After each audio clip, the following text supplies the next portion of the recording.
Assalamualaikum warahmatullahi wabarakatuh.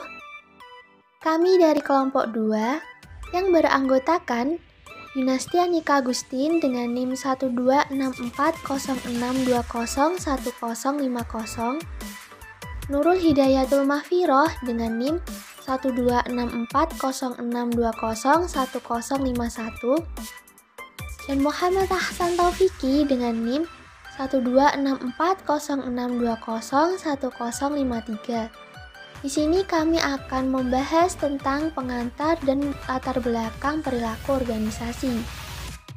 Baiklah, langsung saja pada pembahasan materi yang akan dijelaskan oleh teman-teman. Pengantar perilaku organisasi. Manusia merupakan pendukung utama organisasi, bagaimanapun bentuknya, karena memang manusia sebagai subjek dalam organisasi. Perilaku manusia dalam kelompok adalah awal dari perilaku organisasi. Oleh karena itu, persoalan-persoalan manusia senantiasa terus berkembang dan semakin rumit yang berdampak kepada rumitnya perilaku dalam organisasi. Pada hakikatnya, perilaku organisasi berkembang berdasarkan ilmu perilaku itu sendiri, kemudian berkembang pesat dengan pusat perhatiannya pada tingkah laku manusia dalam suatu organisasi.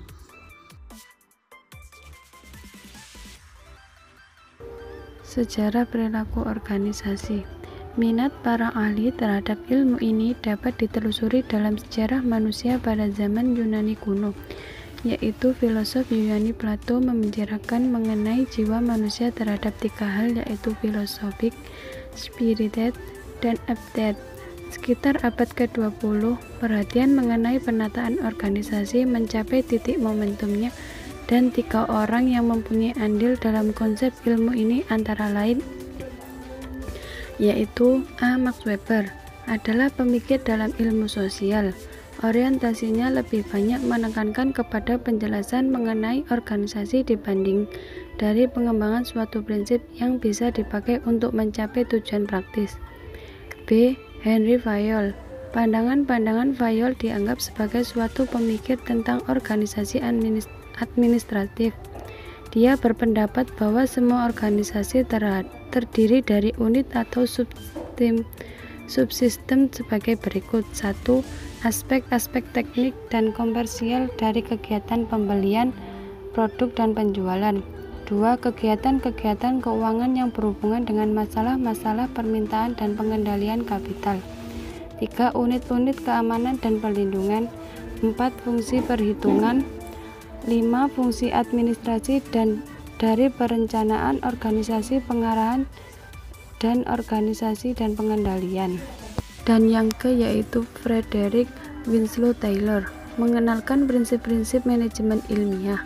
Taylor mengusulkan 3 hal sebagai tujuan dari gerakannya, antara lain 1. Untuk menegaskan lewat contoh-contoh yang sederhana bahwa Amerika Serikat telah dirugikan banyak sekali akibat karena tidak adanya efisiensi di hampir setiap usaha pada tiap harinya.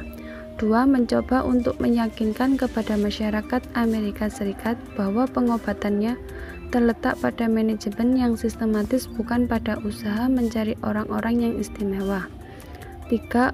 Untuk membuktikan bahwa manajemen yang baik adalah suatu ilmu yang tepat yang berdasarkan pada hukum-hukum yang jelas, aturan-aturan, dan prinsip-prinsip manajemen ilmiah adalah bisa diterapkan pada setiap bentuk aktivitas manusia. Manfaat perilaku organisasi. Yang pertama, memberikan kepuasan kerja kepada karyawan dan membantu dalam mengembangkan perilaku yang berhubungan dengan pekerjaan dalam organisasi. Yang kedua, membantu dalam memprediksi perilaku dan penerapannya dengan cara yang berarti memberikan efektivitas dalam organisasi.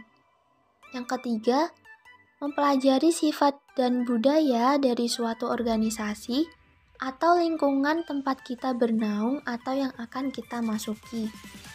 Yang keempat, melatih kemampuan analisa, kerjasama tim, dan public speaking. Tujuan perilaku organisasi. Yang pertama, memotivasi karyawan. Motivasi adalah elemen penting ketika kita berbicara tentang keterlibatan karyawan. Tanpa motivasi, sulit untuk meningkatkan produktivitas. Yang kedua, membangun tempat kerja yang aman secara psikologis. Studi perilaku organisasi membantu seorang pemimpin untuk memahami pengaruh mereka terhadap karyawan. Yang ketiga, membentuk sikap karyawan. Sikap karyawan terhadap pekerjaan mereka akan mencerminkan hasil, sehingga karyawan harus bersemangat dan antusias dalam bekerja. Sekian dari kelompok kami. Apabila ada kesalahan, kami mohon maaf. Wassalamualaikum warahmatullahi wabarakatuh. Terima kasih.